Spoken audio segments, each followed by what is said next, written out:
Salut, c'est Mathieu Ludovox et aujourd'hui on est au Festival international des jeux de Cannes 2017 dans le showroom Yellow avec Kevin. Bonjour Kevin, tu es éditeur, tu vas expliquer ton rôle chez Yellow.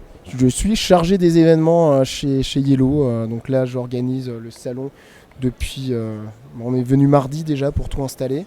J'ai déjà plus de voix, j'ai déjà fait le coup l'an dernier quand j'étais venu présenter Shadow Thorn sur Ludovox, j'avais pareil plus de voix. Donc en fait les gens vont commencer à croire que c'est ma voix naturelle, maintenant c'est juste que j'ai la voix totalement cassée.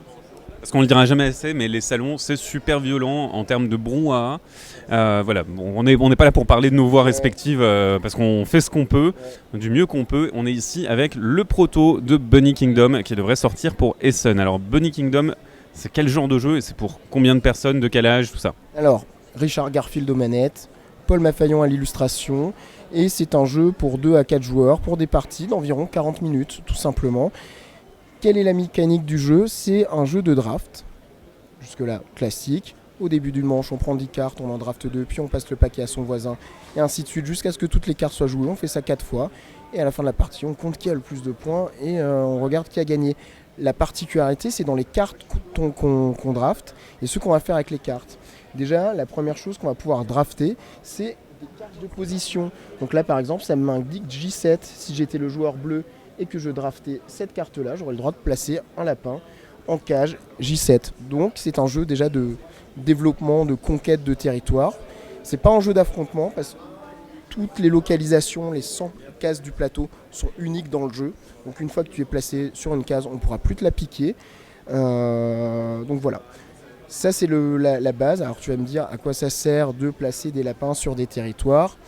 J'allais dire qui on est, qu'est-ce qu'on fait? Est-ce qu'on fait notre royaume des lapins? On développe son royaume des lapins pour être le lapin le plus puissant de la région et celui qui a accumulé le plus de points de victoire à la fin de la partie. En gros, on veut être le nabab des carottes. C'est ça, exactement. Donc voilà, je disais, comment est-ce qu'on marque des points? À chaque phase de fin de draft, on procède à un décompte. Et le décompte, c'est très simple, c'est quand on a plusieurs lapins qui sont côte à côte. Hop. Alors, je vais juste tricher un peu parce que là, ça rapporte pas de points. Oh. Imaginons, ça c'est un clan de lapins parce que les 6 lapins sont connectés orthogonalement. On va prendre le nombre de ressources différentes qu'on possède. Alors les ressources sont imprimées sur le plateau. Donc là par exemple, je possède de la carotte. Et on va multiplier par le niveau de nos villes dans le clan. Là j'ai une ville de niveau 1, j'ai une ville de niveau 2, pardon. Là j'ai une ville de niveau 3. Donc ça ferait 5 fois 1 point, 5 fois 1, ça me ferait 5 points. Imaginons si j'avais eu un lapin ici. Oh cool, je contrôle aussi du poisson, ça me ferait 10 points.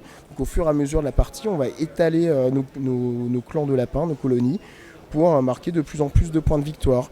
Et c'est là où je peux parler de deuxième type de carte qu'on peut drafter. C'est des cartes qui nous donnent le droit de poser des villes supplémentaires sur le plateau. Il y a des villes qui sont présentes de base sur le plateau, mais on pourra en rajouter au fur et à mesure. Et on peut aussi rajouter des ressources. Donc là par exemple c'est une ressource rare, c'est du champignon. Je pourrais placer dans une zone que je contrôle déjà. Alors la particularité du champignon, c'est qu'on peut la placer qu'en forêt. Donc on va dire hop, j'étais le joueur rouge, je suis là, je pourrais placer le champignon ici pour forcément multiplier le type de points de victoire qu'on va marquer. Et last but not least, et on aura vu tous les types de cartes, c'est les cartes qui sont des missions en fait, qui vont nous dire, ça va nous donner des manières de marquer des points en fin de partie. Parce qu'au moment du décompte final, en plus de tous les points rapportés par des colonies, on va voir les missions qu'on a remplies. Et là, par exemple, l'explorateur me dit, on gagne, pas dire de bêtises, 3 PV pour chaque case sur le bord du plateau que je contrôle. Il y en a qui vont dire, tu vas marquer 2 points par carotte que tu contrôles, et ainsi de suite. C'est divers et varié. Il y a aussi des trésors qui te donnent des points de victoire directement, et ainsi de suite. Donc voilà. Donc on va avoir donc les 100 cases du plateau, mais du coup il y a combien de cartes à drafter? C'est quelle proportion en fait, les cartes de coordonnées et les autres cartes? Wow, question piège, je me souviens plus du nombre de cartes, mais il y en a beaucoup. Et de toute manière, chaque partie au maximum, on va jouer avec 160 cartes à 4 joueurs maximum. Et je pourrais plus te dire, parce que je ne connais pas les chiffres par cœur en tête, mais il y en a énormément. Et les objectifs sont vraiment très variés. Il y a aussi des objectifs un peu rigolos qui disent si tu es le deuxième joueur, tu vas marquer 10 points de victoire. à la fin. Tu peux copier l'objectif d'un voisin de gauche, d'un voisin de droite et des choses comme ça. Et si j'ai oublié, il y a des petites cartes spéciales. Il y a ce qu'on appelle les colons qui permettent de s'installer temporairement dans une zone. Donc on couche la figurine pour montrer qu'on s'installe temporairement. Ça permet d'augmenter sa colonie. Mais si quelqu'un drafe la carte de la position, ben là il te vire.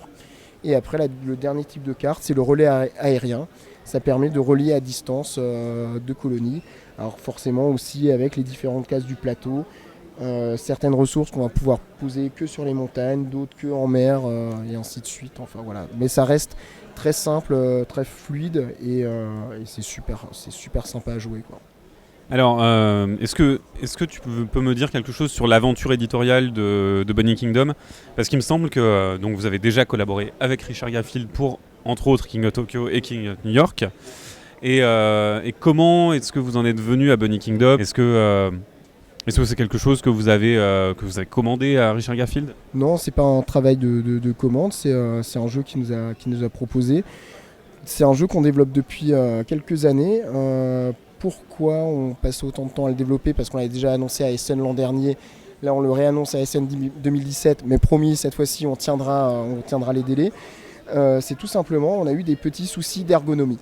La mécanique du jeu est très très bonne, mais en fait, on a eu le souci pendant très très longtemps les gens faisaient la partie et au fur et à mesure d'ajouter des choses sur le plateau, ça devenait totalement illisible et ça rendait parfois les décomptes un peu compliqués.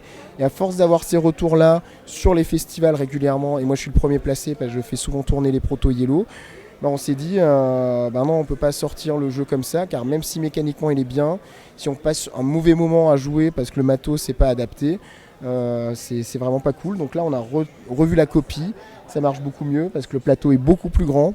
On a séparé le plateau de jeu et le plateau de score, ça permet d'être beaucoup plus à l'aise et de gagner de la place, de rendre le jeu beaucoup plus lisible et l'expérience de jeu beaucoup plus agréable. Donc là ça touche vraiment au bout.